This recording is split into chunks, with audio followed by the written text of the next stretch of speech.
श्रीमन्नारायण नारायण हरे हरे श्रीमन्नारायण नारायण हरे हरे श्रीमन् হ্যালো বন্ধুরা, good morning. সবাই কেমন আছো? আশা করছি তোমরা খুব ভালো আছো আর আমরা খুব ভালো আছি।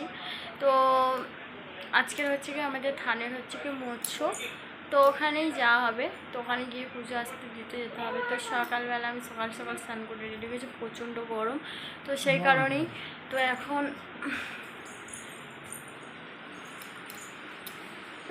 শাড়িটা পরেছি, সুতির শাড়ি পরেছি। আজকের বেশি ভালো শাড়ি পরিনি, কারণ হচ্ছে কি যা প্রচণ্ড গরম পড়েছে আর রোদ্দুর সে বলার কথা না। তো ওখানে গেলে প্রচণ্ড গরম হবে, সেই জন্য আজকের সিম্পলভাবে সুতির শাড়ি একটা পরে নিয়েছি।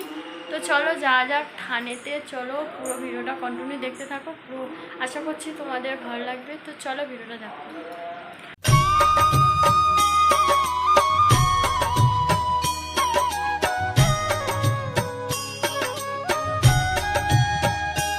श्रीमन्नारायण नारायण हरे हरे श्रीमन्नारायण नारायण हरे हरे श्रीमन्नारायण नारायण हरे हरे श्रीमन्नारायण नारायण हरे हरे तेरी लीला सबसे न्यारी न्यारी हरे हरे तेरी लीला सबसे न्यारी न्यारी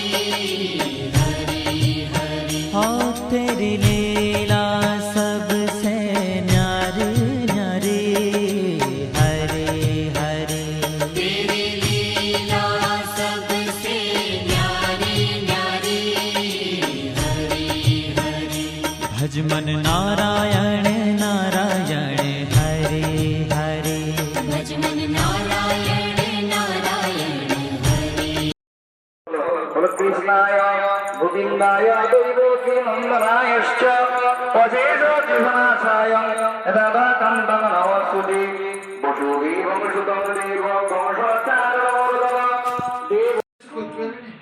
একটু রেস্ট নিয়েছি, নিয়ে খাওয়া দাওয়া করেছি, সবে এসে ভিজে পাচ্ছিল। খাওয়া দাওয়া করে এবার যাব একটু প্রসাদ আনতে। তো ওদিকে প্রসাদ দিচ্ছে, তো মাইকে হাঁকছিল, তো ভাবলাম চলো এবার গিয়ে আবার ফের এসে রান্না করতে হবে। তো আজকের ভীষণভাবে কষ্ট হচ্ছে সত্যি। আরও হচ্ছে কি আরামে আছি, একটা কাজ করে দেবো। তো চলো গাইস থানে থেকে প্রসাদটা নিয়ে আসি। আজ ফাইনালি বাইরে চলে এসেছে, আর তোমার দাদা ভাই ঠান্ডা মোজাকে স্নান টান করে একবার ফিটফাট হয়ে ঘরে শুয়ে আছে, আর আমি দেখো কি অবস্থা। আর আমাদের কচিবাবু আমার সাথে গিয়েছিল, আমার প্রচণ্ড হারে জ্বালিয়েছে। উফ, দেখেছো এখনও প্রচণ্ড একটু ঠান্ডার মধ্যে শুয়েছি, তো আমার কাছে শুয়ে পড়ছে। ফুচকা খাবে না? কথা বলো। ভালো আছো তোমরা? বলবো তো। বলে হাই বন্ধুরা, কেমন আছো? বলবে তো। গেছিলাম বাজারে, গিয়ে সবজি কিনে এনেছি, তো দিদা গুছাচ্ছে ওই যে, আর আমি বসে আছি। আর আমি এখানে এসেছি একদম পুরো পাখার হাওয়ায় বসে পড়েছি। হাট করে এসে ভীষণ কষ্ট হয়েছে, হাটের মধ্যে প্রচণ্ড গরম ছিল। তো ওটা বন্ধ করো না, একটু বন্ধ করো। তো ফ্রেন্ডস রান্না করে নিয়ে আমার দেওয়ার হচ্ছে গিয়ে মাছ দিয়ে গেছে। এই যে আবার ফের মাছ ফুটে বসে গেছে, সারাদিন কষ্ট করে আবার মাছ নিয়েছে এক কাঁড়ি। তো পচে যাবে চুনো মাছ, তো সেই জন্য আবার মাছ কাটতে বুঝলাম রান্না ছেড়ে নিয়ে। তা ওদিকে হরিনাম হচ্ছে, তো ওই জন্য আমার কথাটা একটু অল্প শুনে যাচ্ছে হয়তো। যাই হোক বন্ধুরা, ভিডিওটা এখানেই শেষ করলাম। ভালো লাগলে অবশ্যই লাইক শেয়ার কমেন্ট ও প্লিজ সাবস্ক্রাইব করে দিও। আর নতুন বন্ধু হয়ে থাকো ফেসবুকে অবশ্যই ফলো করে দিয়ে যাবে।